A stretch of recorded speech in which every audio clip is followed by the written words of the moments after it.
The Dog by Banjo Paterson. The dog is a member of society who likes to have his day's work, and who does it more conscientiously than most human beings. A dog always looks as if he ought to have a pipe in his mouth and a black bag for his lunch, and then he would go quite happily to office every day. A dog without work is like a man without work, a nuisance to himself and everybody else. People who live about town and keep a dog to give the children hydatids and to keep the neighbors awake at night imagine that the animal is fulfilling his destiny. All town dogs, fancy dogs, show dogs, lap dogs, and other dogs with no work to do should be abolished. It is only in the country that a dog has any justification for his existence. The old theory that animals have only instinct, not reason, to guide them is knocked endways by the dog.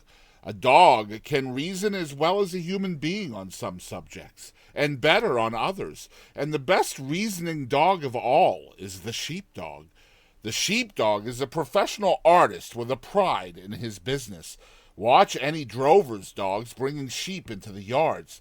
How thoroughly they feel their responsibility, and how very annoyed they get if a stray dog with no occupation wants them to stop and fool about.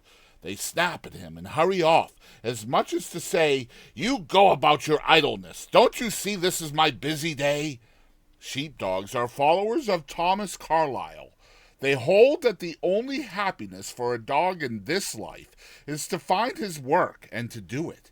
The idle, dilettante, non-working, aristocratic dog they have no use for. The training of a sheepdog for his profession begins at a very early age.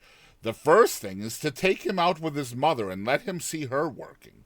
He blunders light-heartedly, frisking along in front of the horse, and his owner tries to ride over him and generally succeeds.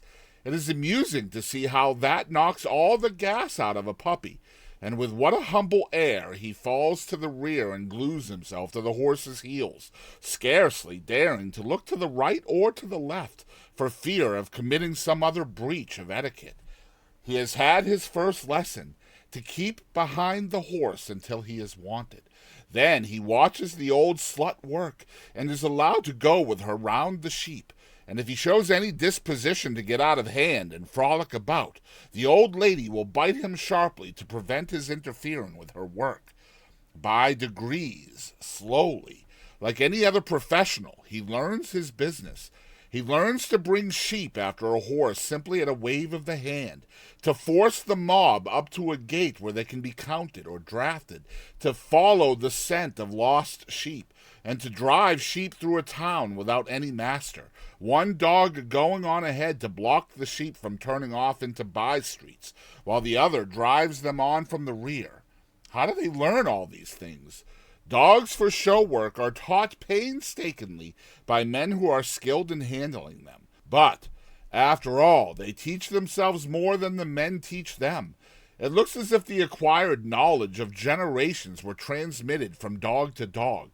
The puppy, descended from a race of sheepdogs, starts with all his faculties directed towards the working of sheep. He is half educated as soon as he is born. He can no more help working sheep than a born musician can help being musical, or a Hebrew can help gathering in shekels. It is bred in him. If he can't get sheep to work, he will work a fowl. Often and often, one can see a collie pup painstakingly and carefully driving a bewildered old hen into a stable, or a stockyard, or any other enclosed space on which he has fixed his mind. How does he learn to do that? He didn't learn it at all. The knowledge was born with him. When the dog has been educated, or has educated himself, he enjoys his work. But very few dogs like work in the yards.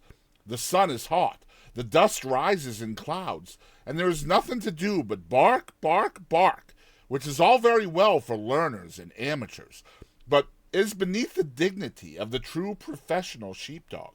When they are hoarse with barking and nearly choked with dust, the men lose their tempers and swear at them, and throw clods of earth at them, and sing out to them, "Speak up, blast you!" Then the dogs suddenly decide that they have had enough for the day. Watching their opportunity, they silently steal over the fence and hide in any cool place they can find.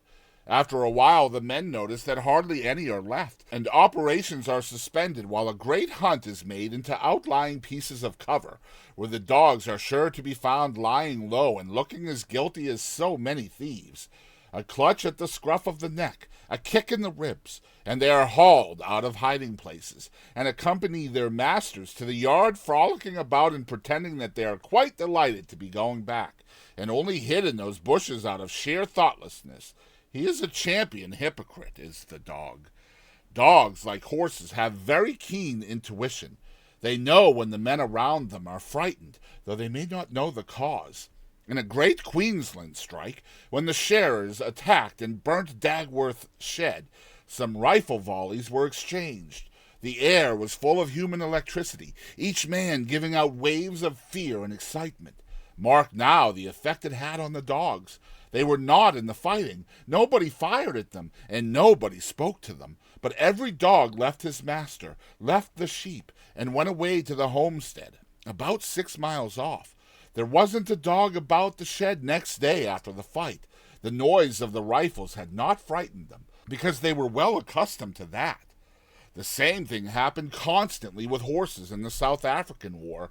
A loose horse would feed contentedly while our men were firing, but when our troops were being fired at, the horses became uneasy, and the loose ones would trot away. The excitement of the men communicated itself to them. Dogs have an amazing sense of responsibility.